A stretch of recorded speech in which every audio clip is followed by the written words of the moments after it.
వేసవిలో ఓవైపు వేడి ఉక్కబోతలు మనల్ని ఉక్కిరిబిక్కిరి చేసేస్తుంటాయి. పైనుంచి భానుడి కాల్చేసే కిరణాలు, కింద నేల నుంచి ఎగిసే సెగలు మన శరీరాల్ని ఉష్ణకూపాల్లాగా మార్చేస్తుంటాయి.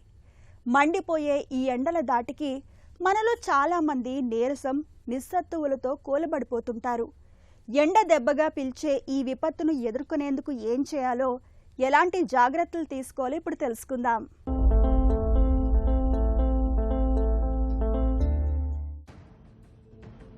వడదెబ్బ వేసవి విసిరే పంజా ఇది.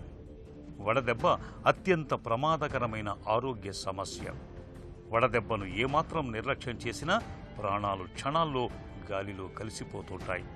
సహజంగా ఎండల వేడిని తట్టుకునేందుకు మన శరీరం చెమట రూపంలో నీటిని బయటకు పంపి తనను తాను రక్షించుకుంటూ ఉంటుంది. కొన్ని సందర్భాల్లో ఈ ఎండల తీవ్రతను నియంత్రించే వ్యవస్థ మన శరీరంలో విఫలమైనప్పుడు మనిషి అపస్మారకంలోకి వెళ్లటం, అసలు చెమటలు పట్టకపోవటం, తలపోటు, వాంతులు, తీవ్రమైన జ్వరం లాంటివి వచ్చి ప్రాణాపాయ స్థితిలోకి వెళ్లే ప్రమాదం ఉంది. వడదెబ్బ తగిలిన వారిలో శరీర ఉష్ణోగ్రత ఒక్కోసారి 105 డిగ్రీల దాకా వెళుతుంది. శ్వాసక్రియ వేగం పెరుగుతుంది. రక్తపోటు, పల్స్ రేట్ బాగా పెరిగిపోతుంది. ఒక్కోసారి స్పృహ కూడా కోల్పోతుంటారు. ఈ స్థితిలో నిర్లక్ష్యం చేస్తే వడదెబ్బ ప్రాణాంతకం అయ్యే అవకాశం కూడా ఉంది. వడదెబ్బ తగిలినప్పుడు ముందుగా ఆ వ్యక్తి ఒంటిపైన ఉన్న దుస్తుల్ని తొలగించాలి. చల్లగా గాలి వచ్చే ప్రదేశంలో పడుకోబెట్టాలి. శరీర ఉష్ణోగ్రత ఎక్కువగా ఉన్నట్లయితే తగ్గించే ప్రయత్నం చేయాలి.